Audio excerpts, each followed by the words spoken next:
امی ابو کی اینیورسری پاس آ رہی تھی، پر اس بار میرے پاس ان لوگوں کے لیے ایک سرپرائز تھا۔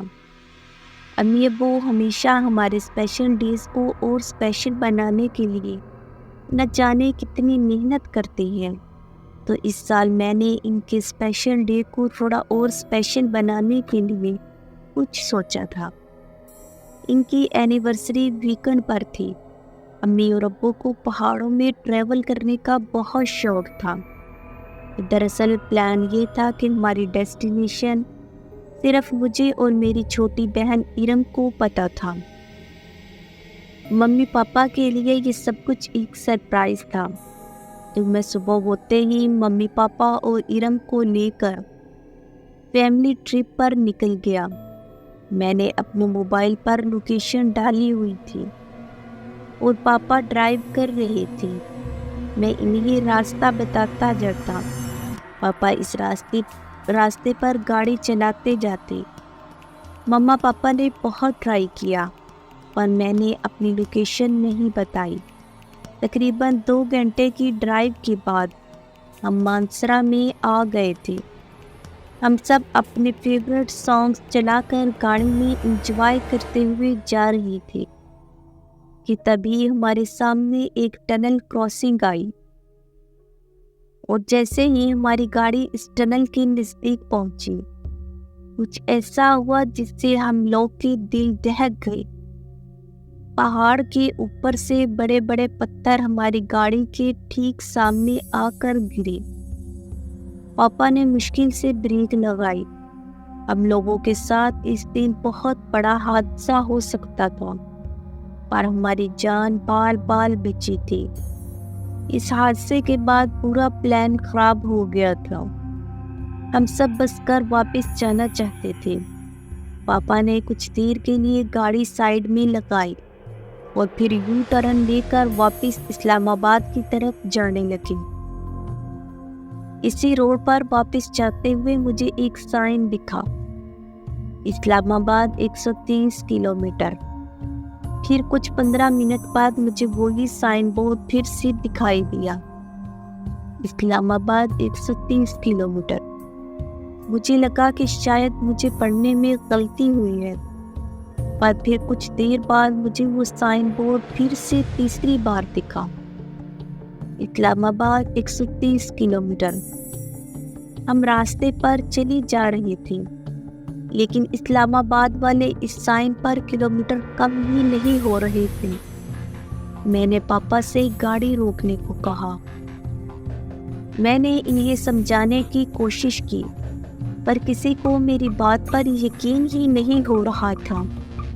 تب کا موڈ پہلے ہی بہت خراب تھا، اس لیے پاپا نے مجھے چپ کرایا اور گاڑی چلانا شروع کر دی۔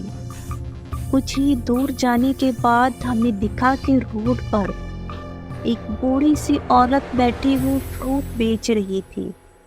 ارم کو انگور کھانا بہت پسند تھے، اس لیے ہم نے رک کر اس عورت سے تھوڑے انگور خرید لیے اور گاڑی میں آ کر بیٹھ گئے۔ پاپا گاڑی چلا رہی تھی، پر کچھ ہی دیر میں کچھ ایسا ہوا جس سے سب کے ہوش اڑ گئے۔ ہمیں وہی فروٹ بیچتی عورت پھر سے دکھائی پائی۔ ہمیں سمجھ نہیں آ رہا تھا کہ آخر یہ ممکن کیسے تھا۔ ہم لوگ ایک سیدھی روڈ پر چل رہے تھے، تو پھر دوبارہ ہمیں وہ عورت کیسے دکھ سکتی تھی؟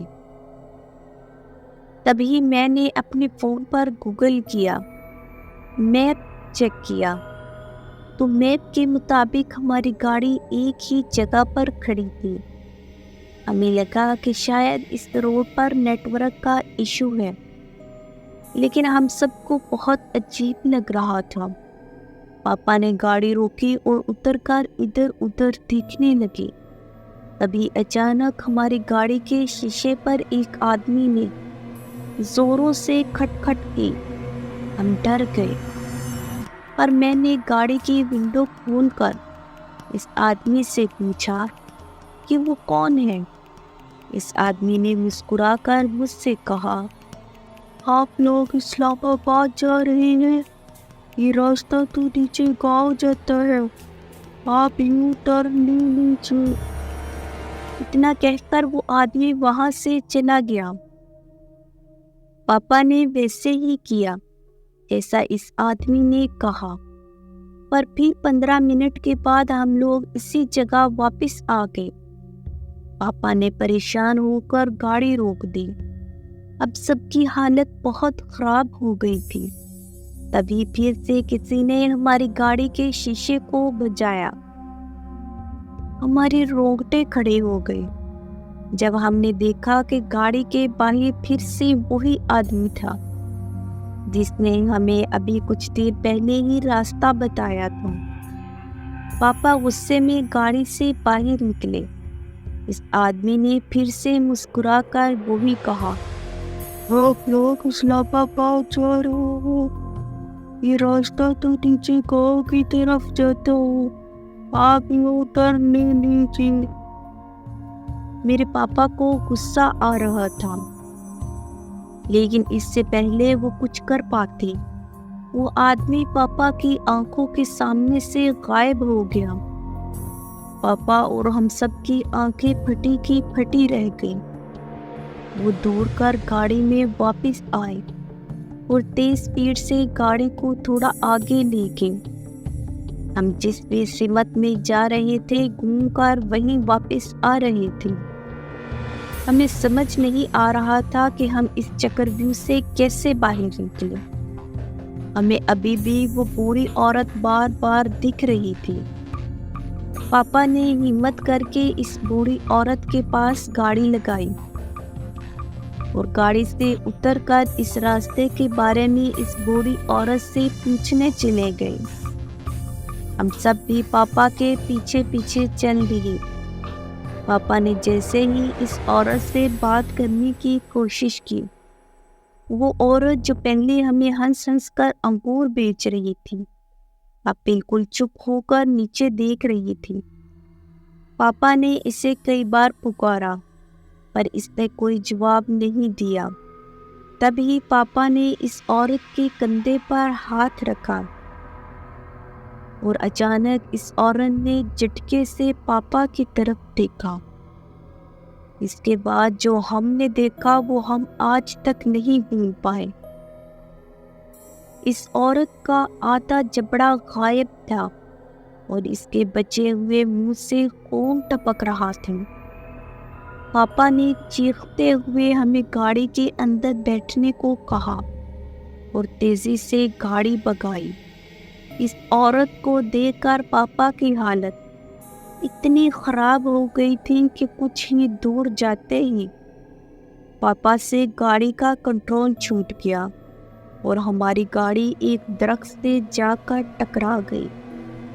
میری آنکھ کھلی تو ہم سب ہی گاڑی کے اندر ہی بیٹھے تھے اور ہماری گاڑی اسی ٹنل کے سامنے کھڑی تھی جہاں پر بڑے بڑے پتھر گرے ہوئے تھے، پر اب اس ٹنل کے سامنے کچھ بھی نہیں تھا، نہ تو ہمیں اور نہ ہی ہماری گاڑی کو ایک خروچ تک آئی تھی۔